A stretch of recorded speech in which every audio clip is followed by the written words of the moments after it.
नमस्कार, मैं हूं दीपक चौरसिया। अहमदाबाद के साबरमती रिवर फ्रंट से किस्सा कुर्सी का मैं आपका स्वागत है। गुजरात में चुनाव चल रहे हैं और अगर गुजरात में चुनाव है तो पूरे देश में हलचल जरूर होगी।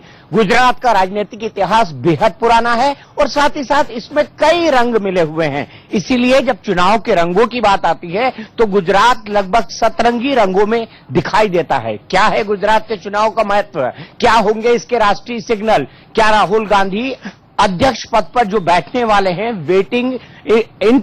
वेटिंग प्रेसिडेंट हैं कांग्रेस के, और बकायदा उनका इलेक्शन की जो प्रोसेस है वो ऑलमोस्ट कंप्लीट होने वाली है 11 तारीख को। ऐसे में क्या राहुल गांधी अपने सर पर जीत का पहला सेहरा बांधेंगे या मोदी मैजिक एक बार फिर से चलेगा जो आज तक चलता आया है, कम से कम मोदी के प्रधानमंत्री बनने के बाद।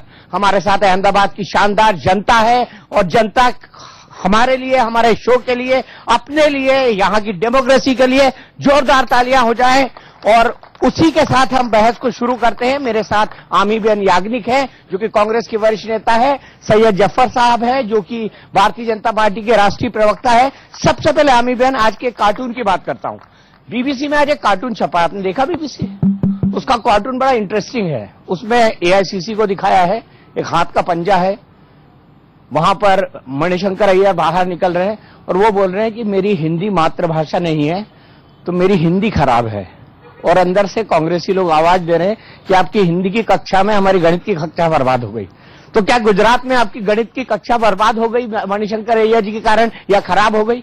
नहीं, मणिशंकर अय्यर जी ने जो कहा वो कौन से सर्कमस्टेंसेस में कौन से सवाल उनको पूछे गए और कौन से परिप्रेक्ष्य में उन्होंने बताया होगा, उसमें हमें नहीं वो नहीं कहाँ पे थे जहाँ उनको पूछा गया था और उन्होंने जो जवाब दिया उनके लिए इमीडिएटली राहुल जी ने बताया कि भाई आप अपोलोजाइज करो, he is the honourable prime minister of the country. और कांग्रेस में ये बिल्कुल भी संस्कृति नहीं है, संस्कार नहीं है कि we use derogatory language for anybody, कहीं भी अपना भाषा प्रयोग।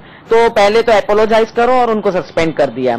बीबीसी ने जो भी कार्टून बनाया और आपने जो सवाल पूछा, कोई गणित खराब नहीं हुआ है।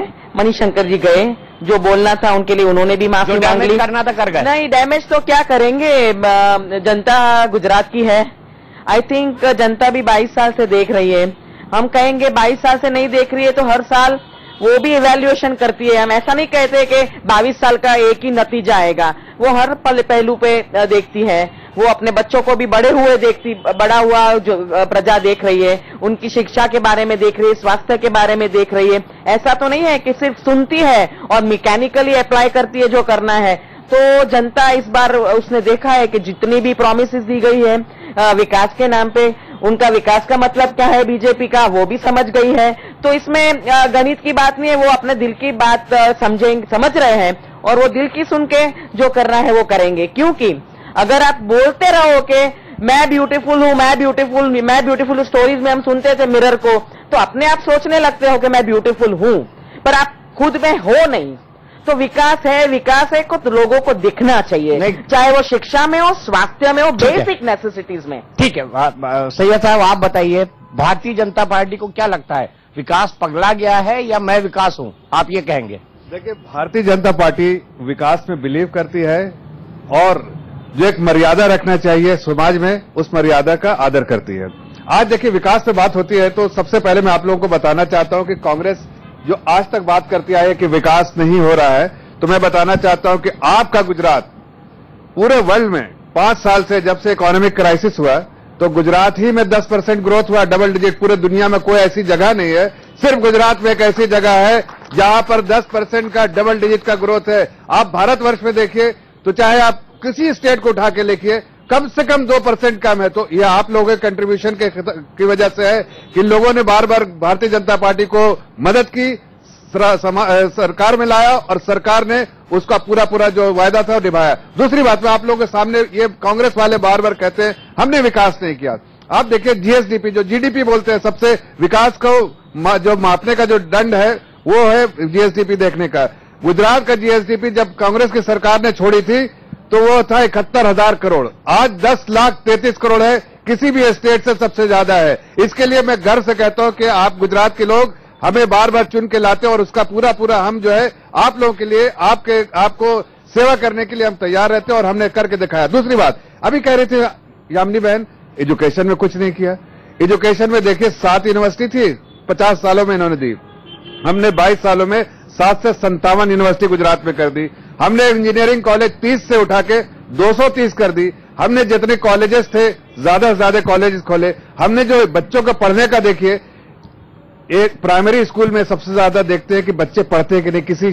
किसी जगह अगर आप लिटरेसी रेट देखते हैं तो प्राइमरी एजुकेशन में देखते हैं कैसा रहता है। आप प्राइमरी एजुकेशन में देखिए, गुजरात में जब इनकी सरकार थी तो 51% प्राइमरी रेट में ड्रॉप रेट रेशियो था कि बच्चे स्कूल जाते थे लेकिन छोड़ देते थे।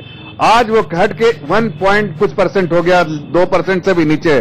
तो ये आप गुजरात के लोग हमें बार बार समय जो मौका दे रहे हैं तो हम ये काम करके दिखाते हैं। और उसके साथ देखिए, चाहे जिन मुद्दों बोलिए, आप इरिगेशन में बोलिए, किसानों के लिए हमने इरिगेशन में, आपको मैं एक फिगर बताता हूं कि जितना इरिगेशन में हमने 35 लाख हेक्टेयर था उनके समय में, हमने 71 लाख हेक्टेयर किया है। माइक्रो इरिगेशन 0 था, हमने उसको 15 लाख हेक्टेयर किया। अब जिस चीज के बारे में आज मैं यामिनी जी के साथ खड़ा हूं, विकास के मुद्दे पे वो हमसे रूबरू होकर सवाल पूछे, मैं उसका जवाब आप लोगों के सामने देना चाहता हूं। पहला सवाल, इन्होंने इतने सारे फैक्ट दिए, 7 से 57 यूनिवर्सिटी, मानती है आप इस बात को इन्होंने करी? हम तो कहते हैं मशरूमिंग ऑफ यूनिवर्सिटीज हुआ है। 5 से 57 नहीं, इतनी सारी यूनिवर्सिटीज कर दिए, सारी सेल्फ फाइनेंस। वो जो डिग्री लेके बाहर आते हैं, वो डिग्री तो लेके आते हैं पर नौकरी कहां है? जो एजुकेटेड अनएम्प्लॉयड यूथ है उसके लिए हम पूछ रहे हैं कि इसको आप विकास कहते हैं? दूसरी बात, नहीं पहले नहीं, मैंने आपको नहीं टोका था सैयद साहब, प्लीज 2 मिनट रुक जाइए। और आप शिक्षा की बात करें, प्राइमरी, हमने राइट टू एजुकेशन, हम जब सब पढ़े थे स्कूल कॉलेज में, हम फ्री पढ़े थे, महिलाएं लड़कियां। आज उन्होंने 13,000 स्कूल्स बंद कर दी है, बिल्कुल, और शिक्षा नहीं मिल रही है फ्री।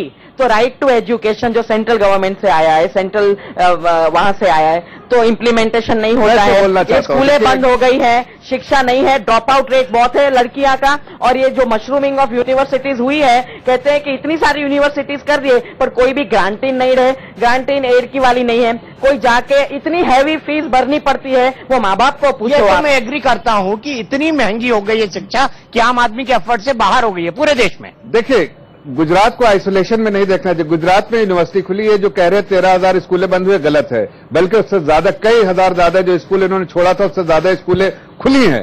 साथ साथ ये मैं कहना चाहता हूं कि देखिए, कांग्रेस की नीति रही है शुरू से, आप इतिहास देखिए कांग्रेस को उठा के कि उन्होंने बार बार मिसलीड की, आंखों में धूल झोंकने की कोशिश की, और फिर से वही कर रहे हैं गुजरात के लोगों के साथ कि हम रिजर्वेशन देंगे, हम आपके साथ ये करेंगे, पेट्रोल के दाम घटा देंगे।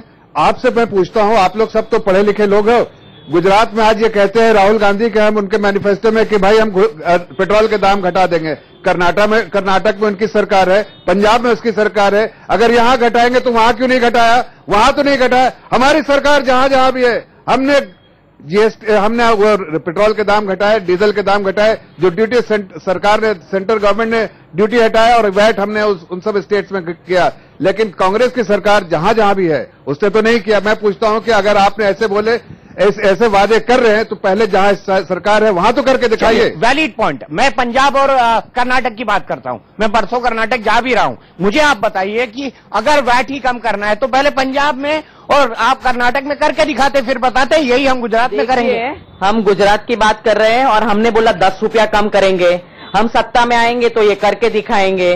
तो हम यहाँ गुजरात की बात करें, पंजाब और कर्नाटक की बात बाद में करेंगे। पर मैं ये कहना चाहती हूँ कि अगर आप इतना कह रहे हो कि हम इतने सारे राज्य में बीजेपी है, इतने सारे राज्य में अरुण जेटली जी कहते हैं कि मैंने लेटर लिखा कि आप कम कर दो पेट्रोल डीजल के भाव, आपने एक भी रीजनिंग नहीं दिया कि इतना कम हो गया इंटरनेशनल प्राइसेस, तो आपने कम क्यों नहीं किया? आप कांग्रेस की बात मत करो, क्योंकि 22 साल से हम शासन में नहीं है, हम सत्ता में नहीं है। आप सत्ता में रहे हैं 22 साल, तो आपने 22 साल में क्या किया वो बताओ। हमने 22 साल नहीं है, तो हम तो सत्ता में आने के लिए हम ये प्रॉमिसेस कर रहे हैं कि अगर हम आएंगे तो हम ये करेंगे, और हमने इम्फेसिस दिया है। आप बताइए, 22 साल का जवाब आपको देना है। मैं एग्री करता हूं, 22 साल का जवाब आपको देना है। और 22 साल का जब जवाब की बात करते हैं ना, इसीलिए मैंने कहा कई सारे शेड्स हैं इन गुजरात इलेक्शन के, उसमें एक शेड ये है कि एंटी इनकम्बेंसी का फैक्टर भी इस बार दिखाई दे रहा है।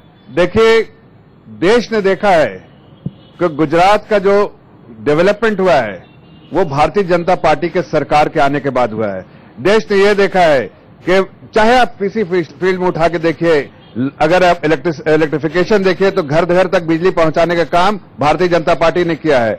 आप अगर देखिए वेजिटेबल का उत्पादन, आप देखिए अगर दूध का उत्पादन, सब में भारतीय जनता पार्टी के सरकार ने बढ़ाया है। और साथ साथ बड़ी इंपॉर्टेंट बात कहना चाहता हूं, और इतने सारे लोग बैठे हैं उनके सामने, कि कांग्रेस ने बार बार मिसलीड किया है और उनका इतिहास देखिए। फिर से हम कह रहे हैं कि आज यहां पर हमारी जो स्टेट की आमदनी जो है वो 90,000 करोड़ है।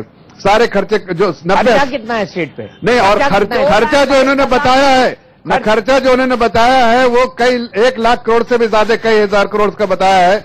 आप बताइए, जब उनकी आमदनी नहीं है तो ये कैसे दे सकते हैं? इसकी पहली बात तो ये बताइए, इसलिए कि सारे वादे जो आज कर रहे हैं वो बिल्कुल झूठ कर रहे हैं। फाइनेंशियल पोजीशन नहीं है, जब सरकार के पास पैसा नहीं रहेगा तो कैसे आपको मुआवजा देंगे? ये कहते हैं पेंशन माफ ये कर देंगे, वो कर देंगे, कई तरह की झूठी जो बातें कही जो फाइनेंशियली पॉसिबल है। दूसरी बात, इन्होंने कहा रिजर्वेशन देंगे। आज मैं कहता हूं कि पाटीदार समुदाय के जो लोग हैं, उनके बच्चे हैं, जो यूथ है, उनको आज ये पता चलना चाहिए कि उनके साथ उनको गुमराह किया जा रहा है, इसलिए कि कॉन्स्टिट्यूशनली वो नहीं है। हमारा संविधान अलाउ नहीं करता है कि 50% से ज्यादा अगर कोई रिजर्वेशन की बात करता है तो नहीं हो सकता। ये बात साफ है, 50% से ऊपर रिजर्वेशन नहीं हो सकता।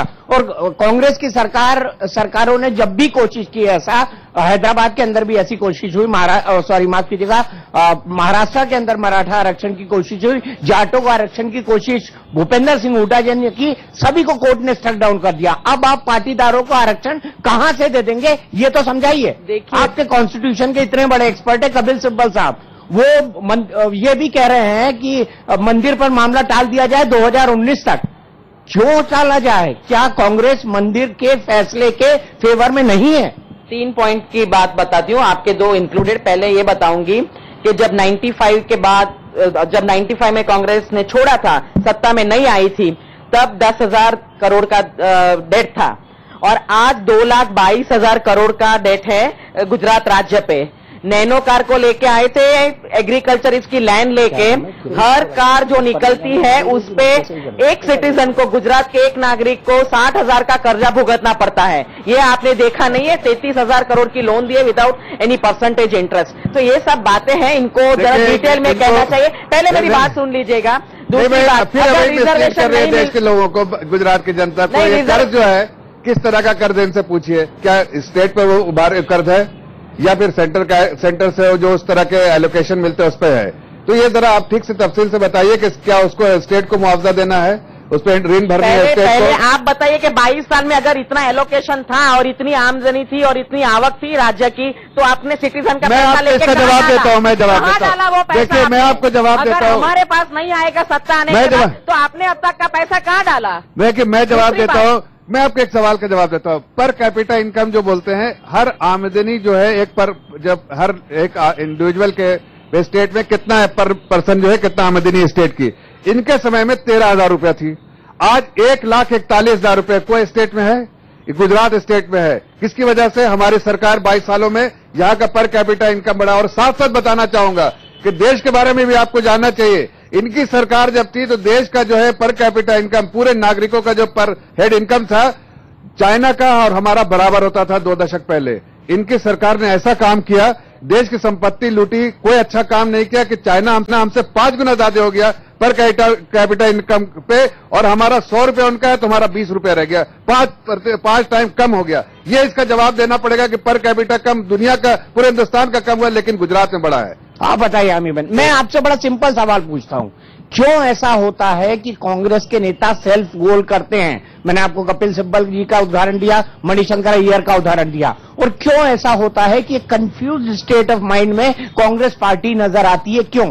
पहले राहुल गांधी की प्रॉब्लम थी, वो मंदिरों में नहीं जाते थे, अब एकाएक वो मंदिरों में जाने लगे हैं, एकाएक शिव भक्त हो गए हैं। वो 12 साल तक या 10 साल तक उनको नहीं याद आया कि उन भक्ति नाम की भी कोई चीज होती है। मैं उनको व्यक्तिगत क्रिटिसाइज नहीं कर रहा हूं, यह किसी की अपनी पूजा पद्धति हो सकती है, मुझे ऐतराज नहीं है उससे, लेकिन ऐसा क्यों?